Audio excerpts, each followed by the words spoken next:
कल माननीय प्रधानमंत्री नरेंद्र मोदी जी ने अविश्वास प्रस्ताव पर अपनी बात रखते हुए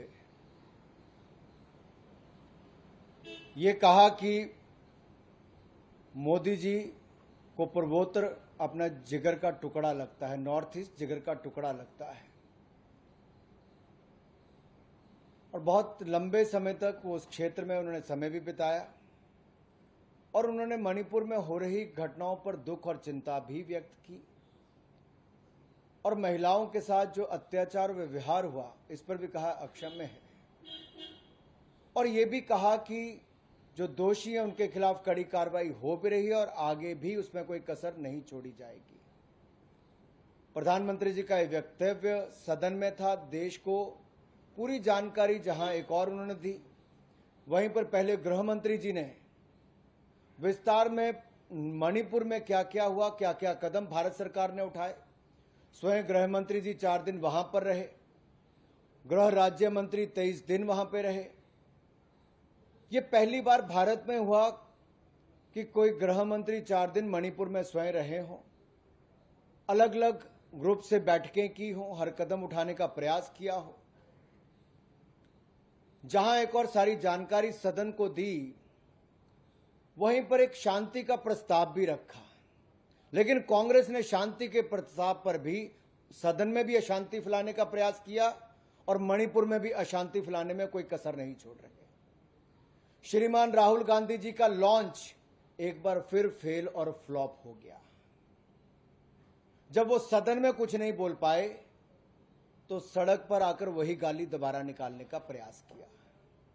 अभद्र भाषा का प्रयोग, अपशब्द कहना, झूठ बोलना एक आदत सी कांग्रेस के नेताओं की बन गई है और ये इनका अहंकार और घमंड इनको घमंडिया गठबंधन को बनाता है।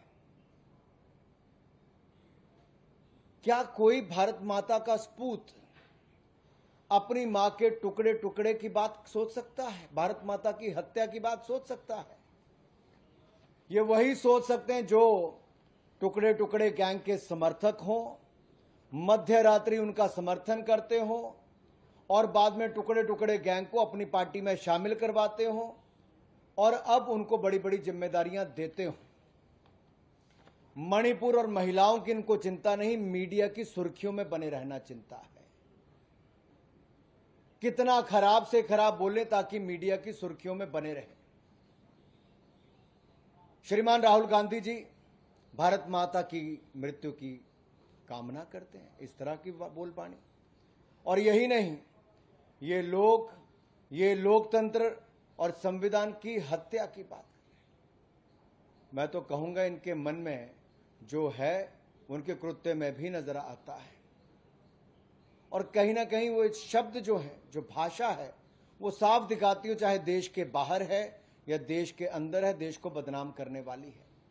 अगर श्रीमान राहुल गांधी जी आप सदन में तो 10 मिनट भी नहीं रहते, आप आए, भाषण दिया, आप चले गए। बांसवाड़ा तो आप चले गए लेकिन भीलवाड़ा नहीं गए। क्या वहां की बेटियों की हत्या, वहां की महिलाओं के साथ रेप होना, क्या आपको राजस्थान की महिलाओं की कोई चिंता नहीं? आप भेद मणिपुर में और राजस्थान में करते हैं, आप भेद मणिपुर में और बंगाल में करते हैं, आप भेद मणिपुर और बिहार की महिलाओं में करते हैं। और अगर मणिपुर की मैं बात करूं तो नफरत के बीज किसी ने बोए थे तो श्रीमान राहुल गांधी जी के परिवार ने, इनकी पार्टी ने बोए थे। पूरे नॉर्थ ईस्ट में जो आज जो नफरत देखने को मिलती है वो किसी और की दी हुई नहीं, नेहरू गांधी परिवार और कांग्रेस पार्टी की है। जब ये जवाब नहीं दे पाए सदन के अंदर कि कैसे अपने वोट बैंक की राजनीति के लिए नेहरू जी, इंदिरा जी, राजीव जी, फिर मनमोहन जी, सोनिया जी, राहुल गांधी जी, ये एक के बाद दूसरे ने पूर्वोत्तर को जलने के लिए छोड़ दिया। अरे श्रीमान राहुल गांधी जी, देश को जवाब दीजिए